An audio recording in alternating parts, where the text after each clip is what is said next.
Hey, honey, Yes, Barry? let's get out of here. Where are we going? Where do we always go? Me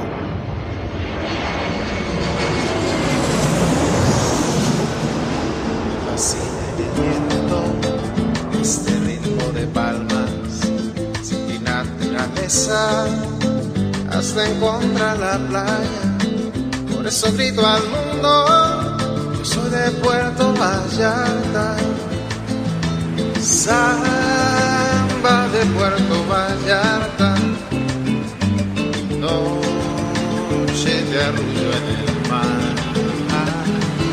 Samba de Puerto Vallarta. Hello, fellow travelers, and welcome to this episode of the Puerto Vallarta Travel Show.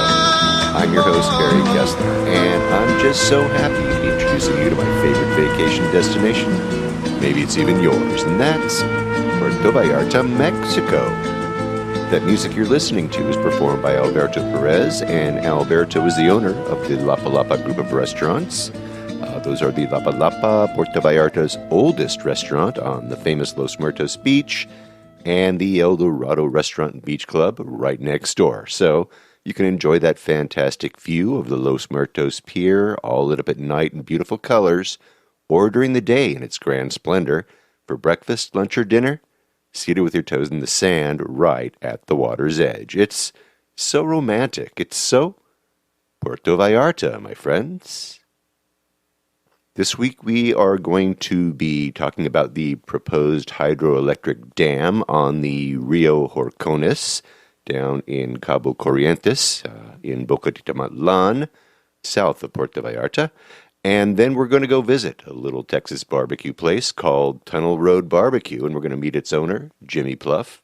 But before we get to Jimmy and all that barbecue goodness, let's see what's happening in Puerto Vallarta this week, the 14th of June, 2019. The Grill Kings are coming to Quale Island this weekend, the 15th and 16th of June. That is tomorrow and Sunday. Saturday and Sunday, going to be all kinds of barbecue and grilling going on there. Craft beer, there's going to be raicilla, there's going to be a mechanical bull, fun for the kids, all kinds of stuff like that. Live music. The entry to the event is free, and it's all the way back in the back of Quale Island, in the Cultural Center area, just past the Babel Bar. Food and drink will be not free. You're going to have to pay for that, but there's going to be special prices on the great food there. The event runs from 2 o'clock in the afternoon until 10 in the evening, so get on down to Quale Island Saturday and Sunday, the 14th and 15th of June, for the very first edition of the Grill Kings Festival. I have all the info in the show notes. And last week we talked with Edgar about it. If you want to listen to that, you can pick that up beginning of last week's podcast if you want to, if you missed that. The end of the tourist season has come to Puerto Vallarta, and that means that the end of Season 2 over at Parque de los Azulejos is also coming to a close. There's just been so much progress going on over there at that park. The benches are exquisite looking. They're coming along just fantastically. I have pictures of all the progress in the show notes. And, look, there's still a lot of time to buy a tile, and you can still make your mark in the park. By the looks of it, there's still maybe 2 or 3 more seasons left to complete this fantastic park. I'm going to be talking with Natasha Moraga about the plans for the coming season in October. And I'm going to have a link to the Parque de los Azulejos donation page where you can still purchase a tile. They're going to be in the show notes. Or just Google Tile Park PV, and you too can check it out, make a donation, buy a tile. Now, I noticed last time I was in town that Barrio Vallarta, the restaurant down in the Emiliano Zapata neighborhood, we did an interview down there. It was closed. I was wondering what happened there. It seems that they lost their lease.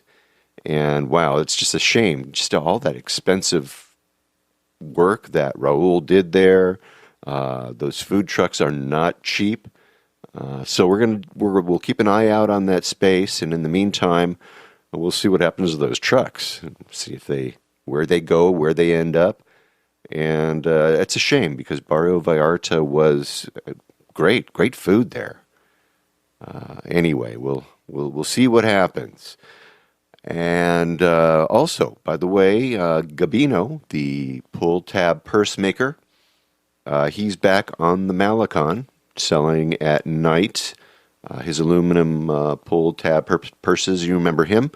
The farmers markets are not working right now this time of year in the slow season, and that's where he had been. And so he needs to sell his purses and his accessories, his belts, and all the other good stuff that he has. So he's back on the Malecon. And also, I was just talking with him, and he actually just opened a hamburger place next to the stadium. It's called Tango Hombre, which means I'm hungry.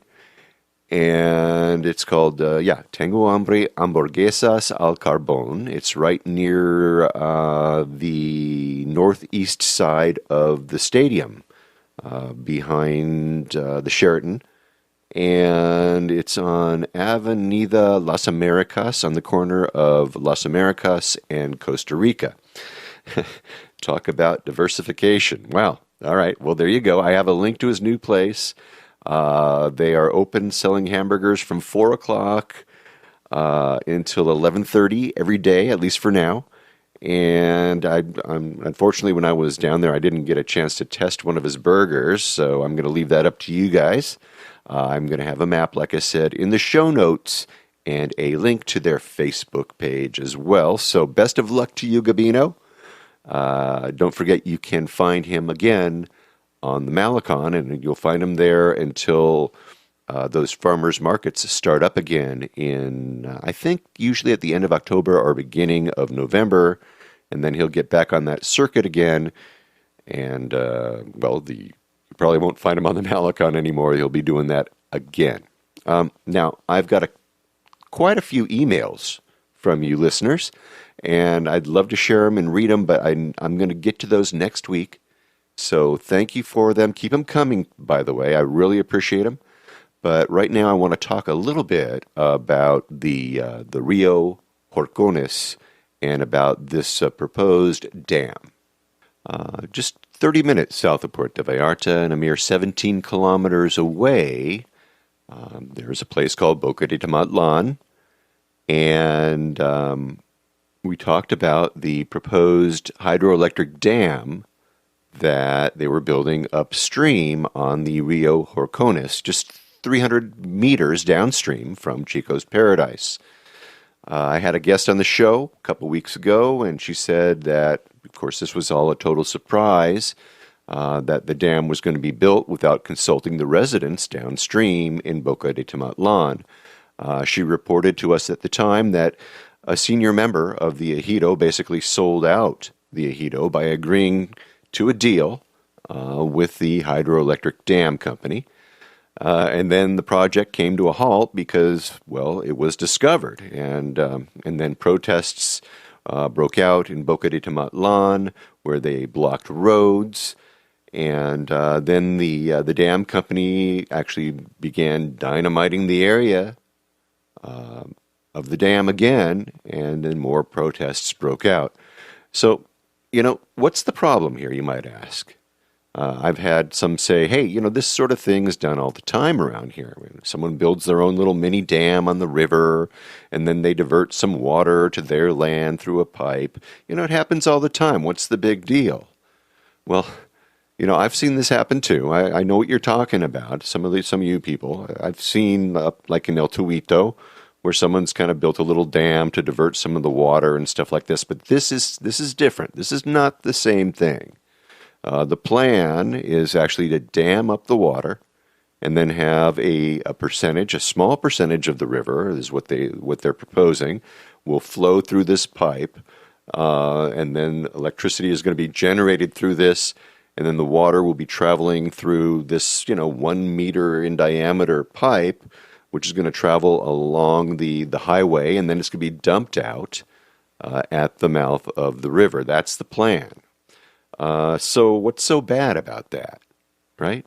Well, the first thing, during the summer rainy season, it's feared that that dam, which is, actually planned to come all the way up to the highway height, it has the potential of overflowing over the highway, over Highway 200, which would cause the road either to be washed away or just long waits for the water to recede. Secondly, in the dry season, just the opposite. The water, more than likely, is going to be dried up much of the time. That's because the amount of water that they're going to need to generate electricity is going to require that a majority of the available water that's going to be available during the dry season is going to be bypassed. It's going to bypass the natural riverbed, and then by bypassing the natural riverbed, those animals that depend on the water, insects, organisms, all that depend on the natural flow of water, the fish, the people who depend on the fish in the river, what happens to them, right? Animals migrate to the river during the year. They come to reproduce, to take shelter, to feed. All of these different animals are going to have to adjust, move away, die off, every action in nature, especially when you mess with living things like streams and rivers, they have reactions, negative ones sometimes. And I have a video in the show notes that actually shows the devastation that occurs downstream from one of these hydroelectric plants. And you can find that in my show notes and check it out. It is quite an eye-opener.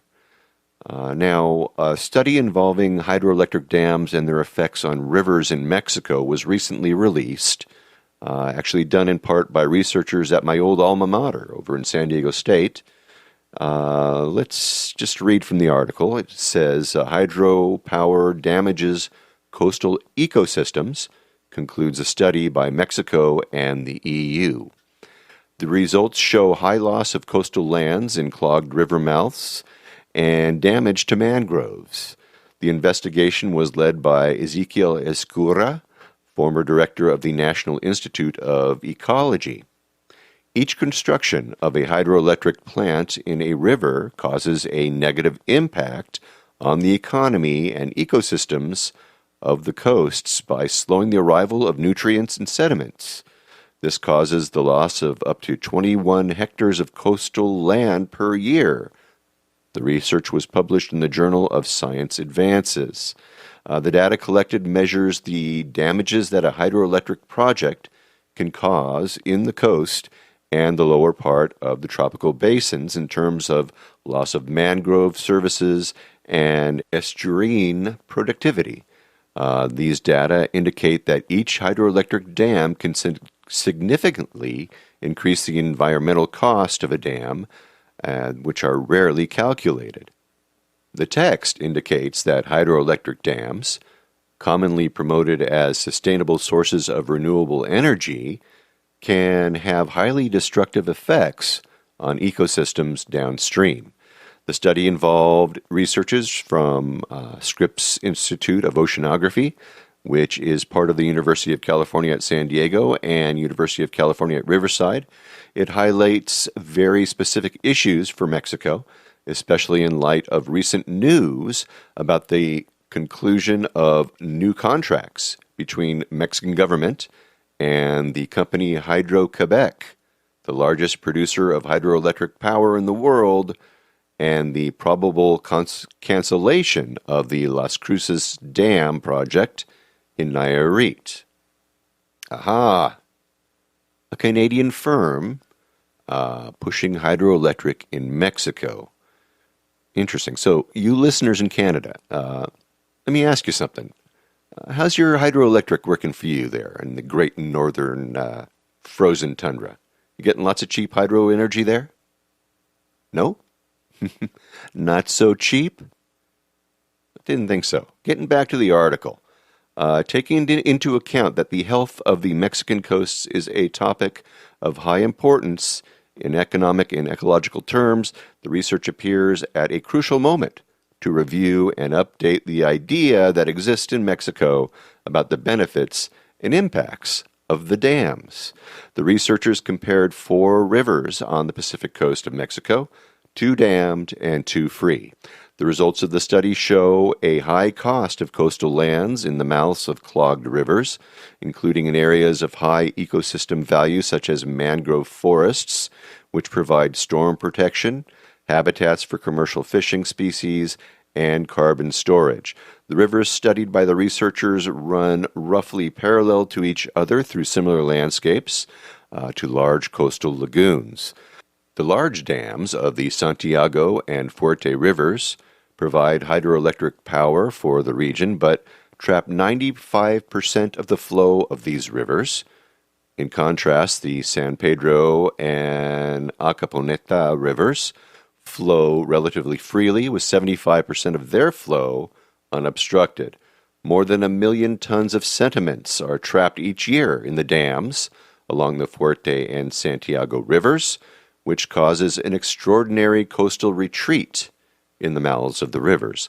This sediment would normally reach the mouths of the rivers, where it would be deposited along the coast, allowing ecosystems such as mangroves to flourish. Since its damming, the Santiago and Fuerte rivers showed an annual loss of coastal lands of up to 21 hectares. In contrast, during the same periods of time, the coasts near the estuaries of the 2 free rivers remained stable or advanced toward the sea. Similar processes by damming rivers and preventing the flow of water are destroying estuaries and coasts in many parts of the world. And despite the serious implications for the conservation of ecosystems, the process of coastal degradation resulting from large dams has not been adequately studied or quantified with a comparative approach. The coastal retreat generates wide economic impacts in the region, including the loss of fishing habitats, less protection against extreme storms, reduction of biodiversity, and loss of lifestyles of the estuarian inhabitants, as well as the increase in the emissions of carbon previously sequestered in coastal sediments. The economic consequences of these losses, according to the researchers, are valued at more than $10 million per year, of which 1.3 million come only from the losses of natural capital that the region has in fisheries, services, and so forth. So I have a link to that article in the show notes, and isn't that interesting? So we have to ask ourselves, why are they doing this? I mean, who is the electricity for anyway? Why is it so valuable to take, these kinds of chances, to risk the bloodstream of the forest and the jungle in the Rio Horcones, for example? I mean, why would you want to take chances with the livelihoods of all these residents of Boca de Tomatlan, right? Now, the builders from Guadalajara, they really, I'm sure they don't care what happens to the people of Boca de Tomatlan. Actually, I've read transcripts of interviews where these officials refer to the villagers in Boca as illiterate, illiterate peasants who just don't understand that, we're here to save the day. We're bringing you the gift of electricity. What's wrong with you guys? Let's talk about progress. Get out of the dark ages, right? Well, the electricity that's going to be generated is said to be for a place called El Polvorín.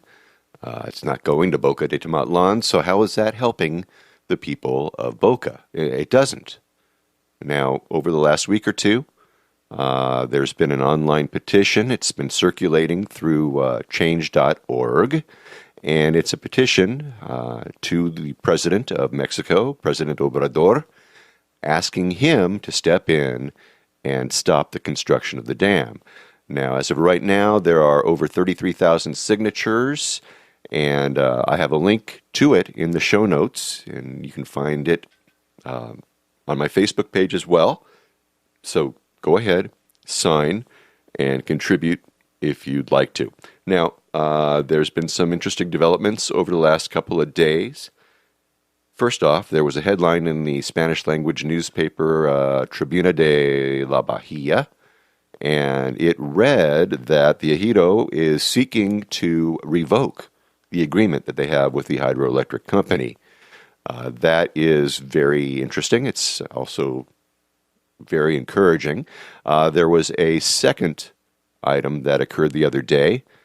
In an interview with Vallarta officials, it was disclosed that the company that's building the dam, was using underhanded methods to get residents in Boca to sign off support for building of the dam. It seems that for some time, the residents in Boca de Tomatlan have been lobbying for a change in the road that goes in and out of town. If you're familiar with the road that leads into Boca de Tomatlan, you note that it goes off Highway 200 and goes down a very, very steep road, which winds down to the river where the new Malecon is and where the Boca is, right? And you take that road back up on your way out. So they've been wanting to build another road that takes you out for safety and, the overcrowding. There's lots of cars that are parked there. So this proposed project was going through the processes in Vallarta.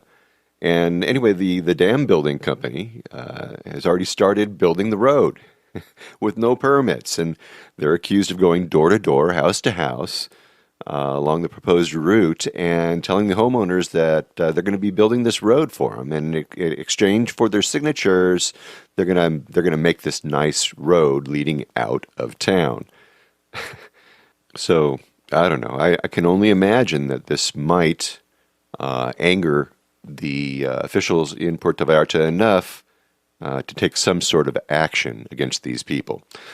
It's a mess. And the fact of the matter is that all this stuff is a result of lots of people looking to develop the area even farther. And when you develop, you need more water, you need more electricity, and you encroach on the natural ecosystems. The spokespeople for the hydroelectric company are the same people that are speaking for the big developers in the area, builders and developers like Garza Blanca and Vedanta. So who are these big names? Who are these big developers? Well, let's talk about the Garza Blanca. First, there's Fernando Gonzalez Corona. He is the owner and founder and the president of Taffer Hotels and Resorts. He's the co-founder and majority owner of the Villa Group Resorts. Fernando Gonzalez Corona studied business administration and political economics at the University of Sinaloa in Mazatlan, Mexico. In 1984, he formed the Villa Group Resorts and later founded Taffer Hotels and Resorts. To date, Fernando Gonzalez Corona has developed 12 resorts, 4 in Puerto Vallarta, 2 in Riviera Nayarit, 3 in Cabo San Lucas, and 1 in Cancun, a boutique hotel in the Siancan Biosphere, and a lakeside resort in the Sierra Madre Mountains, in addition to 3 more resorts under construction in Los Cabos, Cancun, and the Riviera Maya. Corona is an ex-mayor of Puerto Vallarta, and some of his properties include the hotels and resorts Garza Blanca, Puerto Vallarta, Garza Blanca, Los Cabos, Hotel Musawi, Villa del Palmar, Sierra Lago, Siancan Village, and so forth. So Corona is a very formidable player in the rapid growth in the Bay. And then there is the behemoth, the Grupo Vedanta. Grupo Vedanta is a conglomerate of 25 tourist hotels located in Nueva Vallarta, Riviera Maya, Los Cabos, Acapulco, Puerto Peñasco, and Mazatlan. In addition, it operates the Mar de Cortes International Airport in Puerto Peñasco.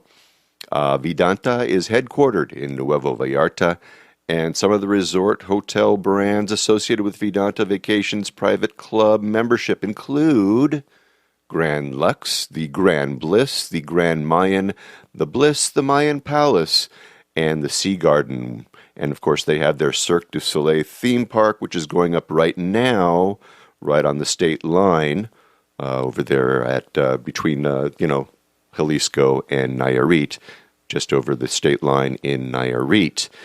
If you look to the right as you fly out of Puerto Vallarta, you can see the construction site. It's huge. It's just this gigantic dirt pile right now. Anyway, Cirque du Soleil has actually backed out of the design group. It's going to be just part of the property. Originally, they were going to be designing the whole thing. But anyway, that's a late development, and the project, which was scheduled to have its grand opening in 2018, is now saying that 2020 is going to be the date for their grand opening. You got to feel sorry for those poor guys who bought into the property thinking it was going to be all Cirque du Soleil all the time. But anyway, the renderings of the property, they have the place looking like Fantasyland on steroid. It's built to be a fairy tale land rivaling Disneyland. Talk about electricity use and water use and all that other stuff. This is a big, big development. And I have to mention, because unless you read the Spanish language newspapers here or you watch the local Spanish language news, you wouldn't know that there were demonstrations in Punta de Mita this winter because there were water shortages. And guess who got the water? The resorts, the hotels, the condos, not the locals, not the local farmers. And they were mad. And you know what? You're not going to hear about those things because most of the English language newspapers here on the Bay are either run by real estate firms or the real estate companies, and the developers are, big revenue draws for these papers. They buy lots of ads. And so, look, they don't want to, talk about water shortages or the negatives about, the natives getting restless. No, you're not going to hear about them at all because, well, they're selling property. And, of course, that's why you're going to be listening to me, because there's no sponsors here. Okay? Anyway, you go back to Vedanta. Just on top of the hotel and the restaurant and timeshare business, Vedanta is now getting into the cruise business. And they just made a deal to develop an island off the coast of Mazatlan, which was recently emptied of its inhabitants. The inhabitants were prisoners. It was a federal penal colony, and now they're going to be building a hotel and a tourist complex on that island, Islas Marias, where they plan to have a stop and, a place where they can play. And this is part of the Elegant Vedanta Sea Cruise line. They're going to be cruising Puerto Vallarta, Mazatlan, and Islas Marias. And that's going to be the route that they're going to be taking. So Vedanta, the words, are plastered all over the walls at the Puerto Vallarta airport. They're the ones that run the Shark Tank in the airport. They run the airport, for goodness sake. They own Nueva Vallarta, if you ask me. Now, do you see why?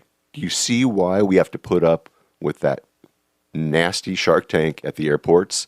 It's because they're so big. These people employ 17,000 people across the businesses, all their businesses in Mexico. They're huge, okay? So this is what I'm talking about. I'm talking about all this development, and there's no plan for sustainability. All these plans for sustainability that they have, that they're trying to make, are detrimental to the natural flow of things, like the Rio Horcones, right? So, like I said earlier, the government in Puerto Vallarta should be taking action. It's right in their backyard, folks. The Rio Horcones, the community over at Boca de Tomatlan, upriver, all those people there. It's an integral part of Puerto Vallarta. It's a part of the experience. And even though like lots of these resorts would rather keep you inside their gates, we travelers know, especially those of us who listen to the show, who wander out past the gates of the resorts, we know that there are so many wonderful things that make Vallarta great. And this is just a big deal, right? So sign the petition, check out the links, and check out the videos that I have in the show notes. And you can find them, of course, also on the Puerto Vallarta Travel Show Facebook page as well. So do what you can. Try to raise the awareness if you can. Make a donation to the cause. And just let's see what we can do to try to preserve this paradise that we love so much. Let's see if we can stop this silly idea of building a dam on the Rio Horcones, shall we? All right, let's get to the interview. What do you say? All right, so today we're going to go a little bit outside of our comfort zone. We're going to go away from the romantic zone. We're going to get out of downtown Vallarta, Cinco de Diciembre. We're going to travel to another neighborhood altogether. We're going to go to a place, a colonia, Lopez Mateos. And it's just on the other side of the Libramiento. It's just past the second tunnel as you travel out of town, going up Basilio Badillo. And we're gonna visit with a very interesting guy who you're really going to like. His name is Jimmy Plouffe, and Jimmy runs a brand new restaurant along with his wife and his in-laws. And the place is called Tunnel Road Barbecue. And I'm going to let him tell you the story about his story, of course. But when I first heard of Jimmy, he was running a delivery service. People would recommend him to visitors on the local Facebook groups. And when a tourist or even a local would need someone to pick up and deliver food or medicine or anything like that, Jimmy was always there. He was very dependable, always getting attaboys and kudos from the people that he was helping. And then I heard that he was opening up a restaurant, and it was good, and it was a barbecue. And so, this gave me a chance, an opportunity to actually meet this guy. And I knew that he would have a great story and that he would be interesting, and I think you're going to find him interesting as well. And on top of everything else, it's a good opportunity to introduce you, my listeners, to a neighborhood that you might never see or might never even know about, but it's part of the city that you love so much. So, by the way, his barbecue is great. It's the bomb. So let's go right now to Colonia Lopez Mateos, and let's meet my new friend, and now yours, Jimmy Plouffe, from Tunnel Road Barbecue, Puerto Vallarta. Jimmy, thanks for coming on the show. Thank you for having me. Tell us a little bit about yourself. Where are you from, and what was your path that led you to Puerto Vallarta? Ooh, boy, that's a tough one. Well, I'm from Texas. I'm originally from a little bit west of Houston. What led me here? It was one of those things like I spent time in the Army, got out, had my own company, went to college, did a lot of different stuff, and then I ended up kind of bored, semi-retired, living in Willis, tried fishing. I wasn't really good at it. So one of my buddies came through one day and was like, hey, I've got a layover in Houston. I'm moving from Brazil. I'm going to go back to Oregon, visit some family, and then I'm going to go somewhere else in Latin America. And I was like, oh, hey, cool. You want to stay at the house? And he's like, yeah. And he ended up staying a year. It's hard to get those guys out. Yeah, I had to peel him out of the house. Wasn't that hard, though. He loaded up his Jeep one day, and he was like, all right, I'm leaving. I was like, where are you going? He's like, I'm going to Puerto Vallarta. And I'm like, I've never heard of that place. Where is it? And he said, well, it's west coast of Mexico. I said, so you're driving? He said, yeah. So what about the boogeyman, the cartel? And he's, yeah, don't worry about it. Okay, whatever, dude. And so about 3 months later, he rings me up, and he goes, hey, you can come check it out. You really friggin' like it here. Yeah, I know you spent time in Acapulco and some other places in Mexico. I was like, okay, cool. So I flew down for 2 weeks and stayed with him in his condo above Woolworths. Ah. I don't know if you know where that's at. Yeah, it's downtown, right? 4th or 5th floor. A lot of stairs. That was my first introduction to Mexican stairs, which was, well, it was a rude awakening of how fat I've gotten. So, yeah, I went and stayed with him for 2 weeks, and I was like, yeah, I could do this. I really liked it. And so I went back home, and 45 days later, I moved down here with 6 bags and a dog. Wow. I sold everything that I owned, the house, the car, the truck, the boat, the fire truck, everything. I had a fire truck. Well, I was going to say, you didn't steal one and sell it, so you had a fire truck, too. Yeah, I bought a 1965 Mack fire truck. My ex-wife will attest there's no telling what I'll bring home, especially when I'm bored and have money. Yeah. I loved it. It was great. I mean, doesn't every guy turn into like a 5-year-old, hey, you want to drive a fire truck? Yeah, definitely. I used to go ask friends, hey, you want to go for a ride in the fire truck? And they're like, well, yeah. I've never had anybody say no. So was it hard letting that fire truck go? It was tough watching it drive away. Yeah. But a very nice man from Montana bought it and drove it 50 miles an hour from Willis, Texas to Billings, Montana. Oh, wow. Yeah, it took him like 3 or 4 days, I think. Wow. But he was bound and determined to drive that thing back. I was like, man, put it on a truck. Yeah. I bought it from Alabama.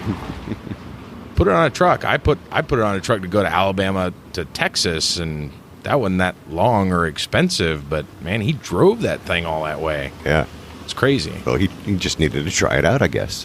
Apparently. I had to teach him how to drive it. It was one of those old school, non-synchronized transmissions. So he had to, Yeah. Push, it was push. wild. But it was a lot of fun. I do miss it occasionally. When it gets hot here in Vallarta, I would like to use that deck gun that it had on it to squirt the neighbors' kids. Yeah.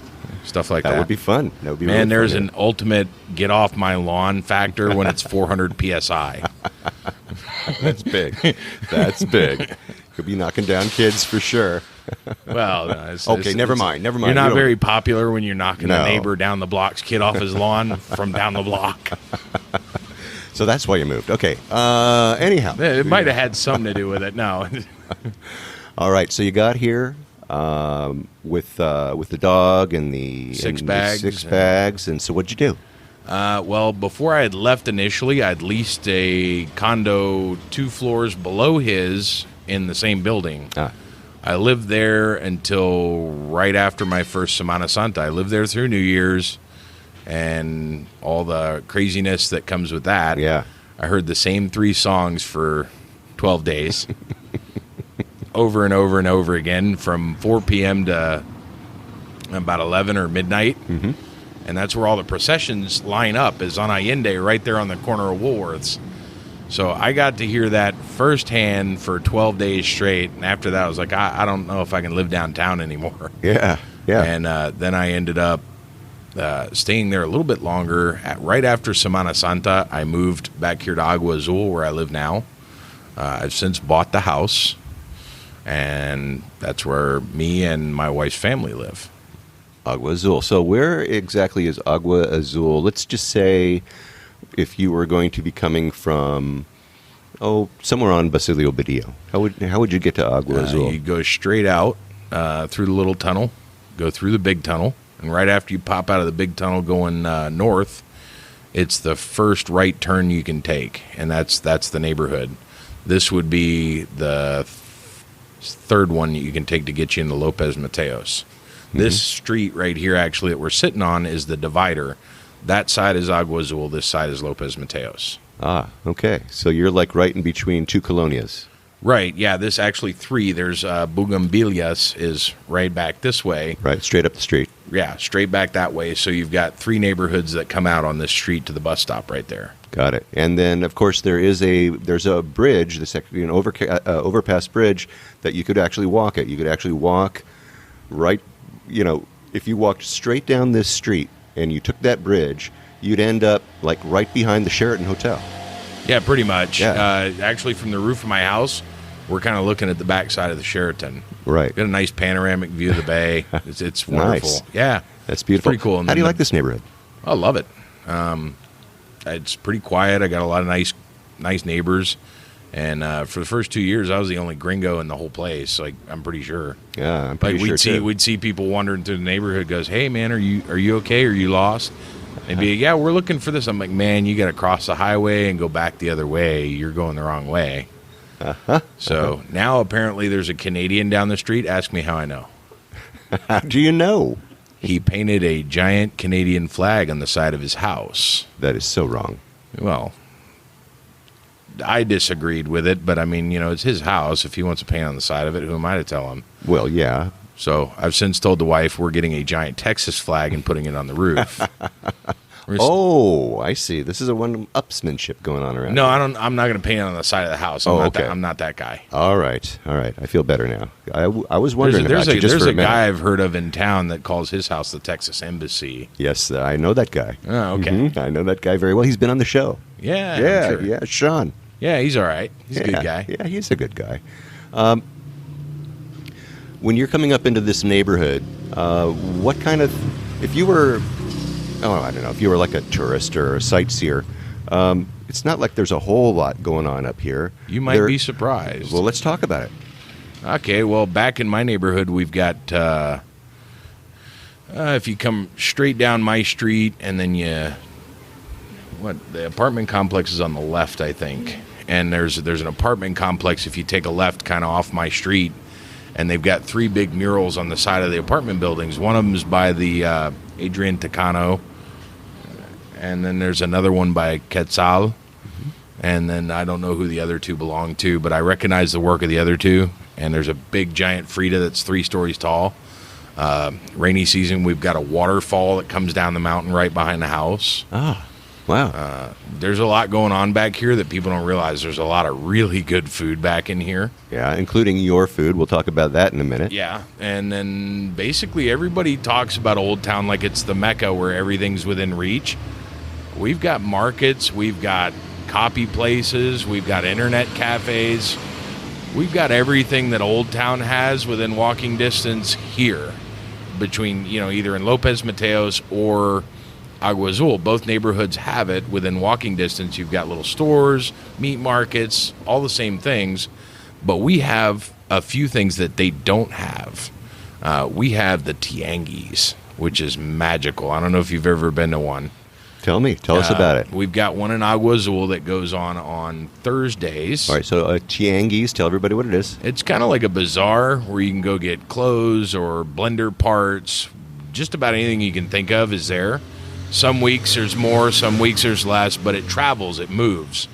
And ours is kind of small in Agua Azul, but Lopez Mateos has a big one. Like if you're driving down the tunnel road here, or the Libramento as it's known, it's right there, kind of right after you pass the Cruz Roja going north on the right-hand side where that big squirrely church is, the Luz del Mundo, I think. Yeah. And that's where the big one is. That sucker's, people don't realize, that sucker's like 8 blocks deep into that neighborhood. Yeah? Oh, And wow. it's maybe, 5-10 blocks long? It's really long, but it's also deep. And that one's got way more stuff. You can go in there and get just about anything you need, but if you want to do a whole wardrobe swap, you can do it in there for about 1,000 pesos. Ah, wow. Yeah. Wow, So a if whole you haven't- wardrobe swap. Yeah, yeah. A whole wardrobe swap. Well, when her sister came, my wife's sister came from Mexico City, she didn't have a lot of clothes that fit. So I was like, well, here's 1,000 pesos. Take her to the tianguis, hook her up. They came back with shoes, purses, dresses, tops, pants, shorts, bathing suits, everything. Like, she was ready to roll when she came back. I think she got everything but socks. Right, for $50. Yeah, Yeah. thereabouts, yeah. Yeah. I don't think they spent more than 1,500 pesos. I don't know. Wow. Yeah, I gave him 1,500 pesos. Oh, you did? Okay. Yeah, okay. It was, All right. it was Well, 1,500 all right. pesos. I lied. Sorry. All right, well, that's okay. But still, I mean, I don't know any other place in town where you can go and basically do everything you need for 1,500 pesos. Yeah, it's a great deal. It So is. what day do they do that? What day of the That week? one, the Lopez Mateos one, is every Saturday. It starts really early in the morning. Mm-hmm. And the Agua Azul is on Thursday morning, and that one starts also pretty early. They shut down between noon and 2 in Agua Azul, and then the Lopez Mateos one can run into the afternoon a little bit more, 4 o'clock-ish. but they're usually kind of putting everything away once it starts to get really hot. Yeah. But those gonna go on year round. The only time you'll see less of them is during Semana Santa. There's a lot less, but other than that, year round, you've got pretty much the same thing every week. Wow. Okay. Cool. Well, that's a great hint. We'll put it on a map so you guys can find it. And of course, you know where to look for that. You're going to go to www.puertovallartatravelshow.com, and we'll have it there. And of course, we're going to have pictures of the Tunnel Barbecue as well. And we're going to talk right now. Let's go right to the Tunnel Barbecue. Okay, Tunnel Road Barbecue. Yeah. Well, And we opened about 5 weeks ago now. 4 weeks. Yeah, it's been a month. wow. Wow. Yeah. How's that been? It's been different. I've never owned a restaurant. I've worked in many over the years and swore up and down when I left food service the last time that I'd never do it again. But here I am. We started probably about 6 months ago selling ribs out of the house. And it was just one of those things. I was like, hey, sweetie, I got this smoker. Let's just see what happens. I'm going to throw some ribs on it and see who's interested. And I sold all of them. I did like 10 racks of ribs, and I sold them in 30 minutes, an hour. Everybody was like, Oh, yes, wow. yes, yes, yes, yes. Yeah. I was like, okay, fabulous. So I kept doing it, and then I ended up after about 2-3 weeks, I had to do I had to do it twice a week, and I still couldn't keep up. It was really going crazy. And then her parents were coming from Mexico City, and they wanted to have a food business. I was like, okay, let's build a restaurant. Yeah. And so we looked and looked and looked for a location. There was a location down near the Malecon somewhere that we kind of liked. We called about it. 80,000 pesos a month. Ooh. Wow. 6 months up front. And the deed to my house Right. was a requirement. Really? Seriously? Seriously. And Do it people was, actually do that? Will they actually hop I'm on that and do guessing that? so, Wow. but I mean, that was my wife called. My wife is Mexican, so that was the deal that they were giving to them. And I was them. like, well, I bet if I showed up, it'd be 120,000. Right, sure. But no, I mean, it was half the size of this place, no bathroom, and just incredibly expensive. I was like, Wow. I don't know how they could stay open. And if I didn't manage to make $80K a month, well, gee, I'm going to lose my house too. No, Yeah. This place has got a lot lower overhead to it, and it was one of those things I told my wife. I said, we have a really important choice to make. We have to either be sure that we can get enough tourism year-round into the restaurant to stay open, or we have to make food and make it at a price point that our neighbors will buy it. And I really have shied away from businesses that my neighbors couldn't set foot in. I love most of my neighbors like family. So if they couldn't come to my establishment and eat breakfast or dinner or whatever it is, I don't know. I feel like I'm doing the wrong thing. Yeah. So this feels a lot better and more right than going downtown and making some, fancy restaurant. Maybe I'll have a fancy restaurant downtown one day, but I'd much rather have a little hole-in-the-wall barbecue joint. Because everybody knows that's where the best stuff is. Yeah, definitely. You gotta go find it. You gotta go sniff it out. I mean, have you ever been to Texas? Well, I have, but never had a chance to sniff the Texas barbecue. Well, just next time you're, rolling somewhere through Houston, roll your window down and look for the guy on the side of the road with that old beat-up pit and an old beat-up pickup truck. That guy's going to have the best stuff every time. Mm-hmm. Don't buy barbecue from a skinny guy, though. Another pro tip from Jimmy. All right, so what kind of things do you pull out of that smoker now?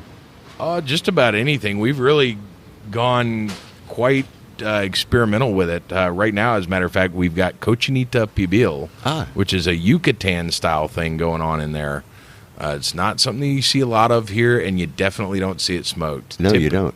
Typically, cochinita is pork leg or pork butt, and they use a seasoning called achiote, which comes in a paste. You can buy it in a box at just about any supermarket here. And then you mix that with sour oranges, which are grown in the Yucatan. They don't have them here, so what you do to approximate that is oranges and limes, and to get kind of the sour, citrusy flavor. and then I throw a little bit of a spin on it. I throw a little bit of my barbecue rub in there. I throw some jalapenos and some onions in with it, and then you wrap it all up in banana leaves. And in the Yucatan, they would take and heat up rocks and dig a hole and put the hot rocks in the bottom, put this contraption down in there with it all wrapped in banana leaves, cover it with dirt, and come back in a couple hours and pull out this delicious fall-apart pork dish. And so what we've done is recreated that flavor in the smoker and added a twist to it. We're not using coals. We're using mesquite wood, and I've got a little bit of pecan in there with this one because I was able to source some, so I'm going to try that flavor with it and see how it goes, because I usually like pecan or another sweet wood with my pork. Mm-hmm. Yeah. So, well, this is real Texas barbecue, it sounds like. Yeah. With, obviously, the Yucatan influence going on there. Yeah, we've got different stuff that we've done with it. I've done, the standard Texas fare. You've got brisket, ribs, and that's pretty much what you get in Texas. The meat's a little harder to source here the way you like it. Yeah. Good, decent fat content and good quality. But you can get briskets. I've done smoked wings. That's actually was our special last week. We had a half kilo of wings for 100 pesos. Oh, my God. These big, giant, meaty. And then we marinate them in a whiskey garlic sauce, and then smoke them in the pit, then toss them in the fryer, then roll them in some sauce and hand them to you. Oh, you're killing me. Sounds Yeah. great. And then we do brisket sandwiches. We've done pulled pork. People really love the stuffed jalapenos, which is something that I took what's called the Texas Twinkie and did another spin on it, because brisket's really freaking expensive. So I decided, well, what if we put pulled pork in there and added a bunch of cheese? Yeah. So we did that. We put pulled pork and cheese, 4 kinds of cheese, into a jalapeno that's been opened up and, all seeds removed. And then we wrap it in bacon and smoke it in a pit. Oh, no. Oh, yes. Oh, no. Most people are real big fans of that, and it's that one's labor intensive. I should say, yeah. It's a lot of work. It is, but people are just eating them up. Yeah. So we can't keep them in the restaurant. I tell people, if you want those, you got to come a little early, because we generally run out Right. at some point in the night. I mean, the first night we opened, we had about 50 of them when we started the night, and we ran out in 3 hours. Ah, wow. I mean, we're cleaned out. So we spend a lot of time making stuffed jalapenos. Yeah, it sounds like it. You, now, on a nightly basis, do you have all of those things available, or it just depends on what you got on the grill?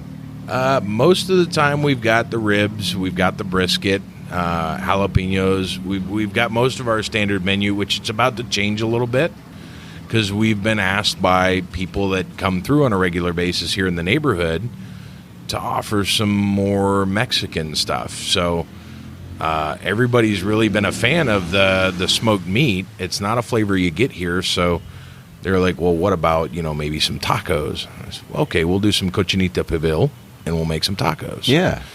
Maybe we'll do some arrachera tacos, but put them in the pit first, get that smoke flavor on them, and throw it in a taco with some kind of salsa.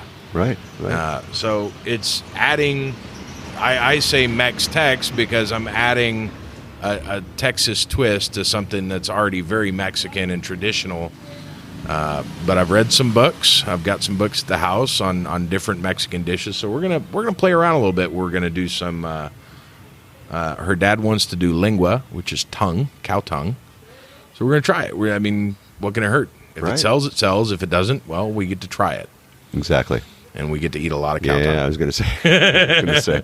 Well, it's going to be good at least. That's the important. Well, it'll be thing. delicious, I'm Yeah. sure, but it might be one of those things. Like, we've had people come in and they're like, it's a very different flavor for them, and they're like, I don't know how I feel about this. Most people say it's good, but it's not what I'm used to. Yeah. But a lot of people are we're eating the heck out of the ribs. I believe it. Ribs are popular. Excellent. So when do you open up here? When do you get things started here? Well, we get here real early to get the pit going and get things in that we need to cook for the day. The ribs take 3 to 4 hours. So sometimes we're here real early cooking, and we kind of half close the door because we get people that wander in and go, "Hey, can I get some ribs?" I'm like, "No, man, I just put them in. Sorry." But we start at 4 p.m. and then we close at 10, unless we've got a ton of people coming in, which is on the weekends. It happens, so we'll stay open as long as people are kind of coming. Yeah. As long as people are hungry, we'll feed them. Do you find a lot of people coming in from Vallarta, coming from town? We've got a lot of fans in Cinco de Diciembre, I believe. I mean, it's literally right across the highway there. It's 3 blocks away. Exactly. So we've got people that come up from there. We've got some people that come from Old Town. We've got people that come from as far away as Mezcales and Bucerias, Mezcales.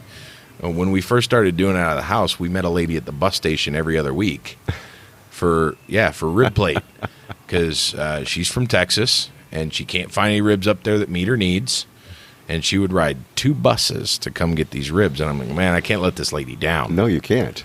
I lose better her either as a client, Well, no, she's fabulous. She's wonderful. She's a sweet lady, and she is dedicated to those ribs. So yeah, well, that's what you need. You need diehard fans to make a restaurant work. I would say we've got some diehard fans. Yeah, I believe it. That's why I'm here, man. Fabulous. I've heard about it. All right, we're going to come back. We're going to come back to the Tunnel Road Barbecue in just a minute.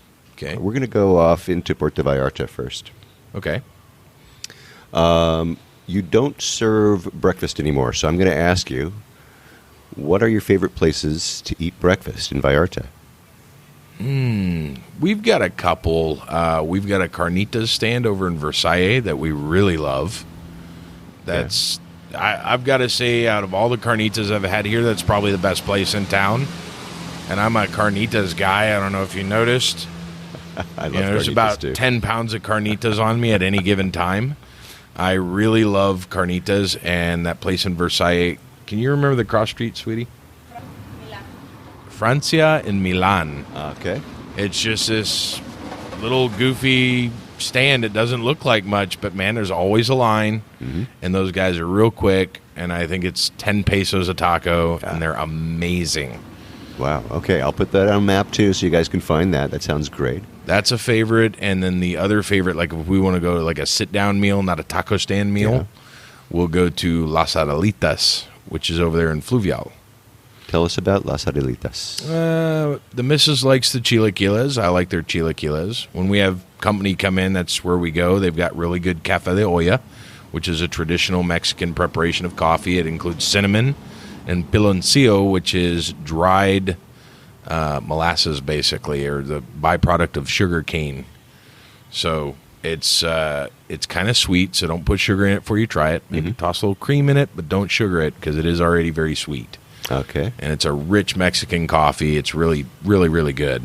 They have a good coffee. Excellent. And you got time for one more? I got one more place. It's a favorite. Me? Come on, let's go.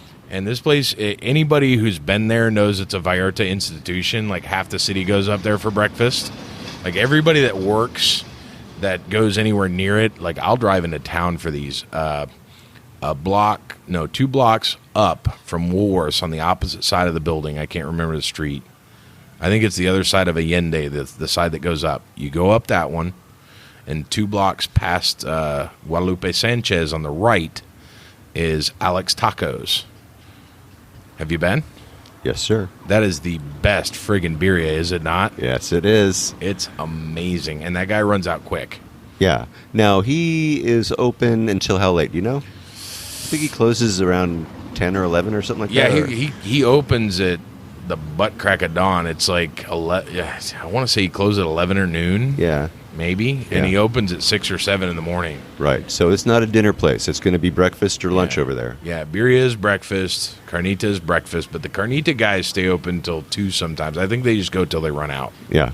And then it turns into something else in the evenings. And I have not even been by there. I'm usually still full. Right. Exactly. Or, living in my restaurant. Right. Yeah. Which you do a lot. Seem to. Yeah. Feels like it. Well, you don't open till 4, so let's talk about lunch in Vallarta. You got a favorite lunch spot? Lunch is tough here because there's this whole gap between noon or 2 to like 4 p.m. where there's not a lot of tacos. Yeah. So, I mean, you've got comida corrida. I don't know if I'm saying that right. Yeah, you are. But I figured that out in the early days of my Vallarta life because I was always on the go and wanted something cheap and quick and fast and good. Right there where the Guadalupe church is, right on that corner as you're walking up to the church on your right, is a little food joint, and it's generally less than 100 pesos a plate. You get a drink, you get a plate of food, and it's quick, and they only have like 3 things on the menu every day, but it's different.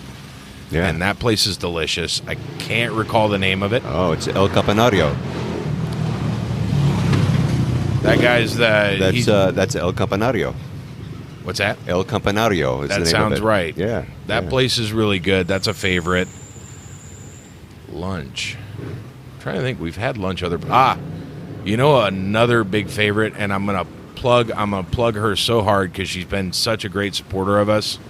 Is Francie over at Bonito Kitchen. Yeah. Has Ramanya, which is a ramen place right there, kind of across from Bonito. I don't know if you've been in there yet. No, I have not. Man, go check it out tomorrow. It's delicious. It's affordable and just amazing. She's done really well there. Has she opened up another place in town? I heard that she's got something else going on. Do you know? I don't know, but Okay. I would definitely go by and talk to her if she is, because she's amazing. Yeah. And with everything that's gone on with my sister and the Lyme clinic, we've figured out that they can't, most Lyme patients, gluten is really bad for them. Disease seems to feed on it. So, but even though they're not celiac, they can't have gluten. So I reached out to Francie and asked her, I said, is there a chance that you guys have anything? She was like, we have vegan pho on Thursdays. We have rice noodles all the time at Bonito. And then we, if you let us know a day ahead, we'll get rice noodles for the ramen at Ramanya, and you guys can order it. I said, that's fabulous. So, I mean, she's absolutely one of the more accommodating folks. She's been super supportive of us. Tips left and right, and that's the kind of people that I think Vallarta needs. Good business owners that help each other, lift each other up, and not beat each other up. There's enough for everybody. Yeah. And I get this from some people sometimes, other owners that I've met that are, I don't know, they're like, you're horning in on my stuff, or you're making ribs now too. I'm like, man, there's a lot of rib joints in town, but mine's just a different style. That's it. There's plenty of room for everybody. Absolutely. Yeah. And there's plenty of room for people who are willing to work and for people who have a good idea and a good product. You got to be ready to work hard. And the number one fault that I see with a lot of places here in Vallarta that open up brand new in their first year is they don't think about low season. They don't think about who's going to be in there during low season. September, when it's just the bottom end of everything. Nobody's got any coin. We're going to do something different. We're gonna do cheaper plates. We're going to make sure we can keep feeding our neighbors, that they can keep coming in and eating. Whatever that takes. We think we might go on vacation a little bit in September, but other than that, I'd like to stay open during low season. I think a lot of business owners here don't think about that, and they kind of cater towards the tourism market. Well, man, there's not a lot of tourists here when it's hot and raining and mosquito-y. There's some all year-rounders. Yeah. But they're going to places with AC too. Yeah, exactly. Yeah. I don't blame them. Right. One of the things that I see in restaurants that don't make it is that the owner's not there. Yeah, The owner walks in, they set it up, they get their employees, and then they walk away. Right. Well, this one, I've got my whole family at stake here. I've got, my family sold their house. My wife's family sold their house in Mexico City. Ah. So there is no turning around. Yeah. There's no going back. I've got more than just me. If it was just me, I could walk away. My wife's in this. My wife's family's in this. Her sister's in it. And we're invested. We've got money in it. We've got skin in the game. We live here. I've got income through the VA, but this is it. For them, this is it. Yeah. So this has to go. So I'm very hands-on here. I'm very involved. We work very, very hard to make this go. And everybody here makes sure that we keep our standards very, very high, because I've seen that here too. once you're kind of riding high and high on the hog and got that money rolling in steady, a lot of people let things slide. A lot of things get put by the wayside. The owner tends to go on more vacations or, whatever Not the case. show up at all. Right. They come there to pick up the money and, open the door. Whatever the case is. Yeah. And so that's absolutely not the case here. I don't want that to be the case here. I want to be in this restaurant at bare minimum 2-3 times a week. Right now I'm here every day as much as I can be. Sometimes I got to run out, go get this, go get that, bring it in, and make sure my sister's getting her treatment, getting back okay. But the biggest thing is keep your standards high, keep your place clean, keep the quality of your product consistent. That's the biggest thing. Yeah, I've always valued consistency. When I go to a restaurant, I want, and I order the hamburger, I want that to be the same hamburger I've had last week, last month, last year. A little change is good. Improvement is good. But I want to know that I'm going to get the same quality of meat. You're not going to, cut corners and go get cheap junk. If you're going to change it, you're going to keep the quality up and give me what I'm used to. Yeah. That consistency is absolutely paramount. Absolutely right. The most successful places, like look at Las Hueras down there in Old Town, the Pastor place. They've been making the same product 42 years. Right. And you can talk to people that have been going there for 40 years, and they are making the same pastor now that they made 40 years ago. That's why they're still packed every night. Yeah. What kind of difficulties have you run across opening a business? Now, you have a Mexican wife, so I would think that maybe that would help things go a little smoother as far as things like permits and that kind of stuff. It can. I mean, I had a Permanente, so I'm used to going to SAT and doing this other stuff and dealing with the Reglamento. Sometimes I got to hire a translator because some of the words are over my head and beyond my Spanish. My Spanish is okay. I can, if I really have to, I can hold my own. But it's a heck of a lot easier to send my wife in there. Like, I don't know what he wants. Go in there and tell him. You tell him. Yeah. And so that does help a lot. But before I met my lovely wife, I had to kind of hack it on my own, and it was hard. It was a struggle. It was uphill. There's always some piece of paper you forgot. It's a struggle. And I'm not a big proponent of paying bribes. I've been asked, I've been approached, I've been hit up, I've been pulled over, and you name it. But I'm very, very much against it as far as paying, or sometimes they'll offer you, hey, for a little fee, you can expedite your paperwork. What that is a bribe. I'm absolutely not doing that. That makes it harder for anybody else that comes behind me. Not just a gringo, but any other Mexican that comes behind me. Well, the last guy paid 200 pesos. Why can't this guy pay 200 pesos? It just makes it harder. It encourages corruption. It feeds that system, and I absolutely don't want anything to do with it. Cool. It's been a struggle, but we got it done, and doing business here legally is not as hard as some might make it seem. Okay. Doing it legally is absolutely paramount and important. Sure. Okay. Let's go away once more from the restaurant. Let me ask you a couple of questions. What words of advice would you give to a first-time traveler to Puerto Vallarta? First-time traveler. First and foremost, don't be scared. This is just like back home, but in Spanish. That's the biggest thing I can tell you. It's just like where you're from, but in Spanish. With that said, don't do anything here that you would not do where you're from. If you would not bribe the cops where you're from, do not do it here. If you would not drink walking down the street back home, do not do it here. If you would not be out at 4 a.m. in your city, drunk as hell, wearing a Rolex, don't do it here. Yeah. It's very, very simple. For the most part, this is like any other place. If you keep your head on straight and you don't do anything dumb, you're going to be just fine. You're going to come and go and have a good time. But definitely get out in the neighborhoods. Talk to the locals. Old Town is not the only part of this city. The beach isn't the only part of the city. There is so much to see and so much to do here if you get out and just, hang out with somebody for the day. Just meet somebody new, go to their house, have dinner somewhere you wouldn't normally. Don't be afraid of that taco stand. If there's a bunch of locals lined up at it, you better go eat there, man. That is going to be the best food around. And cheapest, too. Not always the cheapest. It's not. The local folks here will pay for good food. Or salsas are key, man. Salsas are key. They can have mediocre food and have great salsas, and they'll have a line around the block. Definitely. If you were going to leave town for a day and come back, where would you go? Like a stay overnight somewhere? No. I mean, just a day trip, there and back.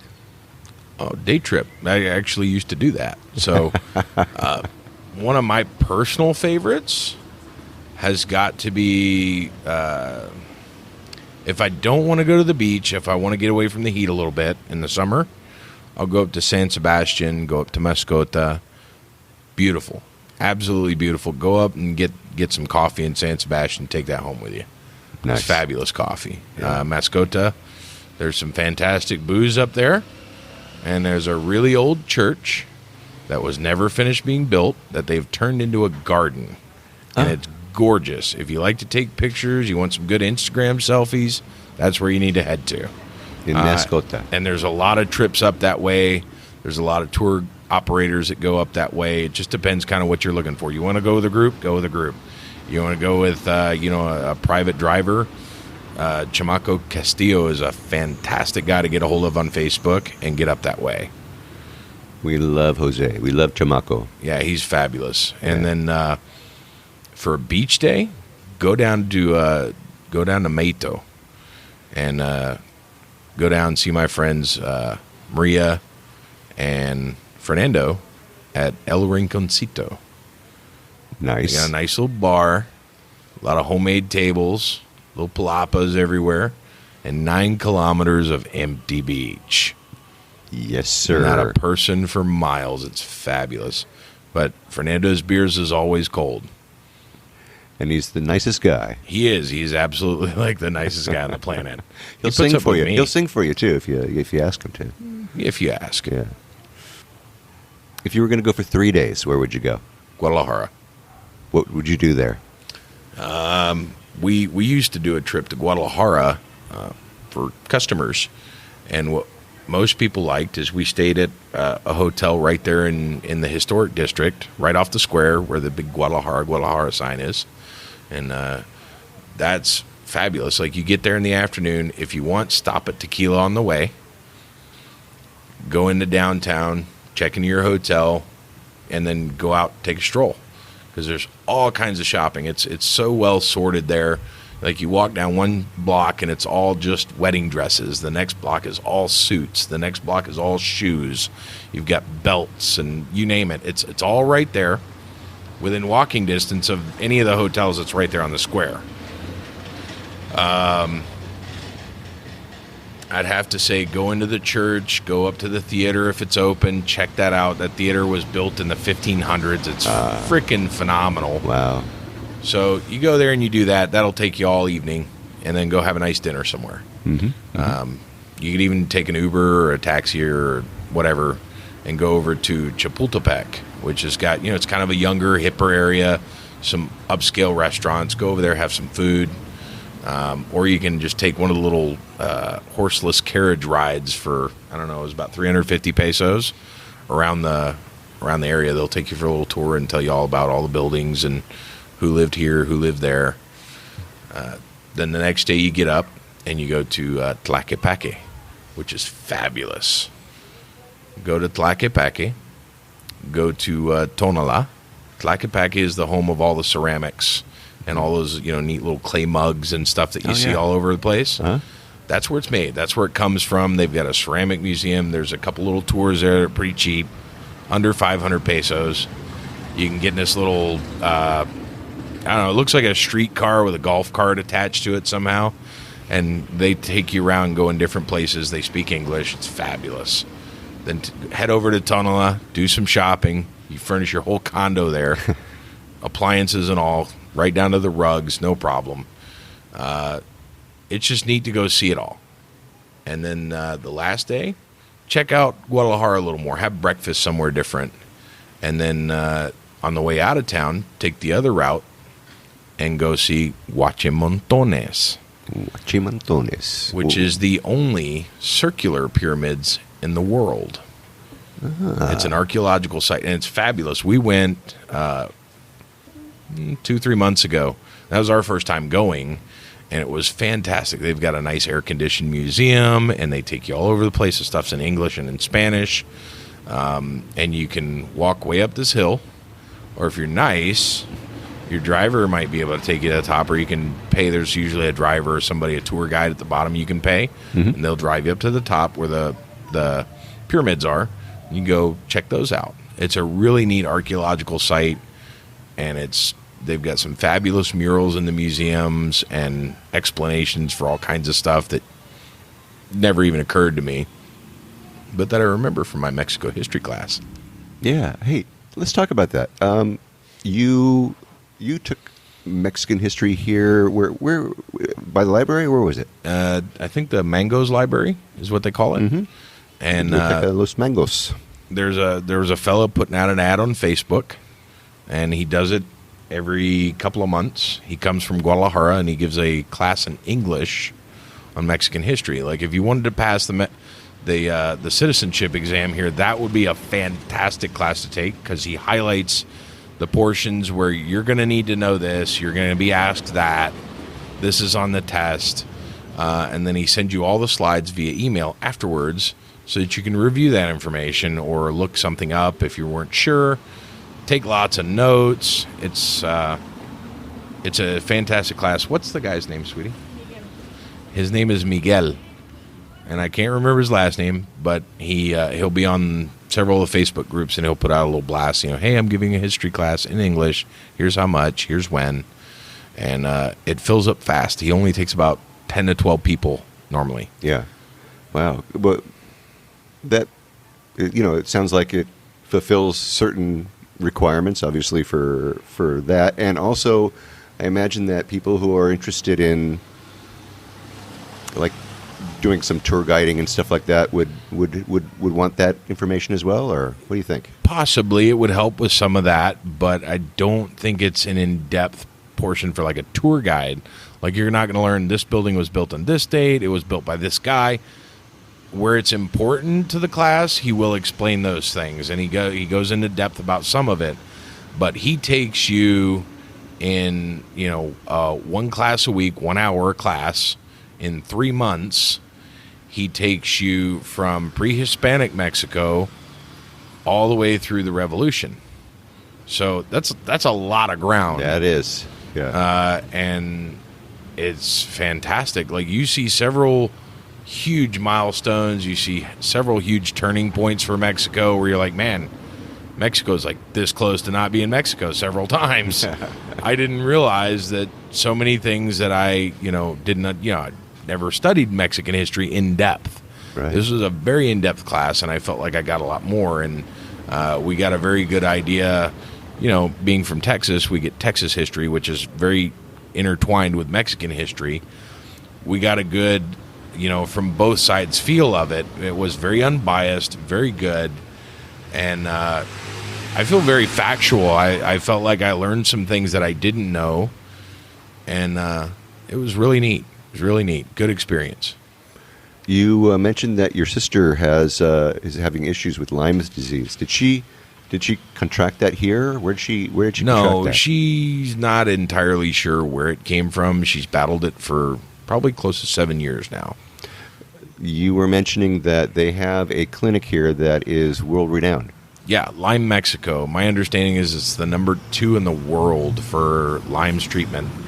Dr. Morales is the head doc there, and he is really, really friggin' sharp he seems like a young guy. I'd guess him, early 40s, and really, really sharp. He's also himself battled Lyme's. So I feel like he's got a personal stake. He's got a dog in the fight, so to speak. Yeah. And Had that experience. but here's the thing: they can pioneer treatments here because it's recognized. Whereas in the U.S., Canada, Australia, several other places, it's not. They can treat the symptoms; they can't treat Lyme's.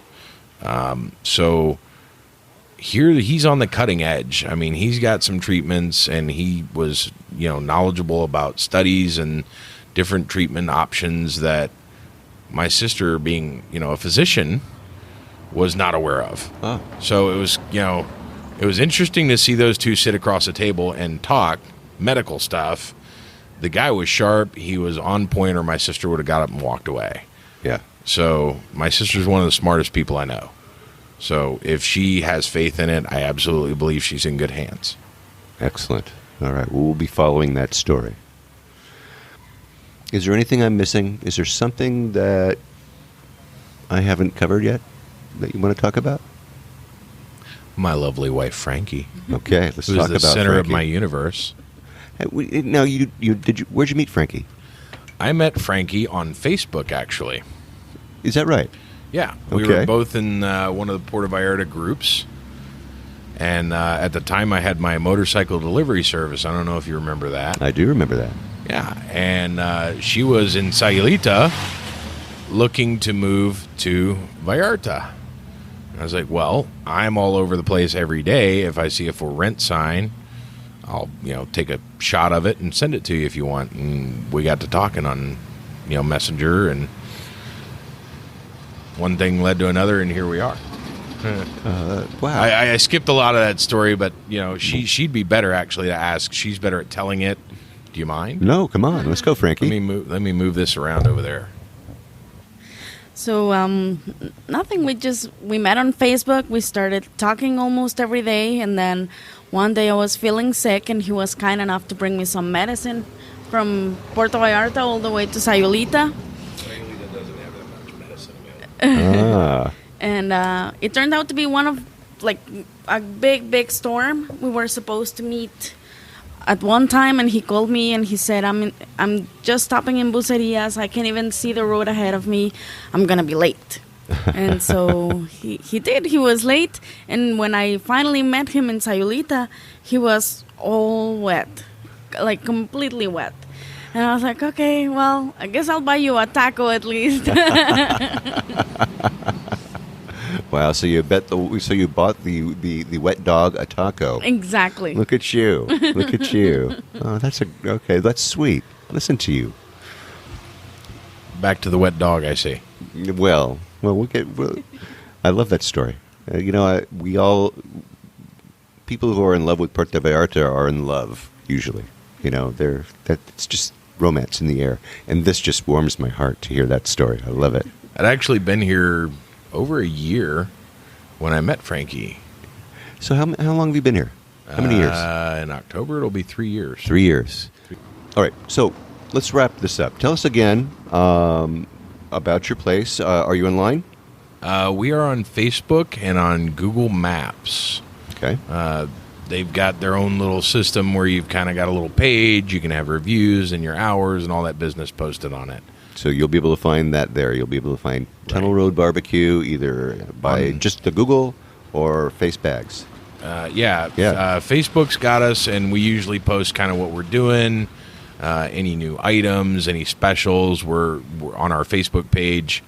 If we're closing for some reason, sometimes, or if we're out of a certain thing. Like sometimes when we do a brisket, it goes incredibly fast. So if we say we're doing a brisket, you should try and be here for it because Get there early. Well, I mean, I did a 15-pounder on a Tuesday, and it was gone by Thursday. Mm-hmm. And usually it takes a whole day for me to do a brisket. It's a 12 to 16-hour process. Yeah. So it goes incredibly fast, and I don't buy another one until I've sold that one. But yeah, we're back here Tuesday through Saturday, 4 p.m. to 10 p.m. And we generally try to have everything available. If we're not going to have it available, check out our Facebook before you head this way. We also have delivery. It takes a little bit, but we have a guy that'll come and deliver the food to you. Wow. I swear his motorcycle has wings on it. And of course, you can hop on an Uber from downtown Absolutely. Vallarta. You can be here for under 70 pesos. Drop you off right here, right in front of this place. You can actually take the tunnel bus Talk from to me Old about Town. that. Yeah, if you know where Lazaro Cardenas Park is. If you take one of the tunnel buses from there going out of town, it'll come right past us. Huh. It comes right past the intersection here where the Cruz Roja is. That's right. And you'll see the big orange kind of pedestrian bridge going across the highway there. And you get off. And you get off, and you walk towards the Kiosk away from the Cruz Roja, and we're down about a block and a half, 2 blocks on the left side as you're walking down. Yeah. All right. Well, I'm going to have a map, actually, and you'll find it, of course, on my webpage, and it'll take you right to the front door of Tunnel Road Barbecue. And like I said, we'll have pictures of food, and we'll have pictures of the restaurant, and we'll have pictures of Jimmy and his lovely wife, and it's going to be something that you need to take a look at. And Just look for the big black pit. Look for the big black pit sitting right up front. That's exactly right. Jimmy, I want to thank you very much for taking your time and making us aware of this part of Puerto Vallarta and sharing your story and your lovely restaurant with my listeners. I really appreciate it. No problem. Thank you for coming. All right. Jimmy, thanks so much. Thanks. I've got pictures, I've got links, I've got a map and everything that you're going to need in the show notes from this episode. And come on, you get out of your condo, get out of your apartment, get out of your resort, and go into the neighborhood and try some barbecue, okay? Jimmy, he has so much local information. He actually told me that he did a study, actually lived on minimum wage, Mexican minimum wage, to see if he could actually do it. The food, the room, the board, the transportation, the whole thing. He says he did it, and I'm going to have him back. We're going to talk about that experiment that he did. We're going to talk about that in the coming months. It's just so fascinating to me, and he's just got such a great curiosity about the Mexican way of life. I just love this guy. Anyway, I'm looking forward to having him on again. Plus, I have some other ideas, and he does too, for some other episodes. So I'm really looking forward to having Jimmy back on the show soon. I'm sure you are too. But in the meantime, just make sure that you check out Tunnel Road Barbecue next time you're in Puerto Vallarta. Get some of that Texas-style barbecue. When you've had too many tacos and enchiladas, and you're looking for a change, right? All right. Well, that should do it for this week. Next week, stay tuned for more on-the-ground reports from Puerto Vallarta, Mexico, with travel tips, great restaurant and excursion ideas, and more. But until then, remember, this is an interactive show where I depend on your questions and your suggestions about all things Puerto Vallarta. If you think of something that I should be talking about, well, please reach out to me by clicking on the Contact Us tab and sending us your message. And remember, if you're considering booking any type of tour while you're in Puerto Vallarta, you must go to vallartainfo.com, that's JR's website, and reserve your tour through him right from his website. Remember, this is a value for value proposition, my friends.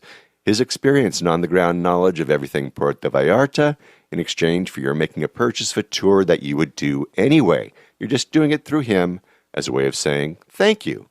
Thanks, JR, for being our guide. It costs no more than if you're going to use someone else, so just do it, really. And when you do take one of those tours, email me about your experiences. Maybe you can come on board and share with others what you liked or didn't like about the tour. Again, contact me by clicking on the Contact Us tab and sending off a message. And don't forget, he's got his maps, his DIY tours, his revitalized happy hour board, and more. I have links to all of those in the show notes. And once again, if you like this podcast, please take the time and subscribe and give me a good review if you would. That way we can get the word out to more and more people about the magic of this place Puerto Vallarta, Mexico. Remember, I made it easy for you to do just that with every episode I create. But if you haven't been to my website, you really need to have a look there. I have links to the places that we talk about. I've got interesting pictures and more right there in the show notes and in the blog notes for each episode. So go there and check them out for sure. If you haven't, all right? All right. And hey, make sure that you get to the Grill Kings Festival if you're in town this weekend. Don't forget to sign the petition for the President of Mexico. And, you know, let's go ahead and get those funds in to protect the Rio Horcones. And I want to thank you, Jimmy Plouffe. Thanks for all that great information. We'll see you in your little colonia, Lopez Mateos, and we're going to get some real Texas barbecue next time we're in town. You guys do that for sure, okay? And hey, thanks to all of you for listening all the way through this episode of the Puerto Vallarta Travel Show. This is Barry Kessler signing off with a wish for all of you to slow down, be kind, and live the Vallarta lifestyle. Nos vemos, amigos. De Puerto Vallarta, noche de arrullo en el mar. Samba de Puerto Vallarta, noche de amor junto al mar.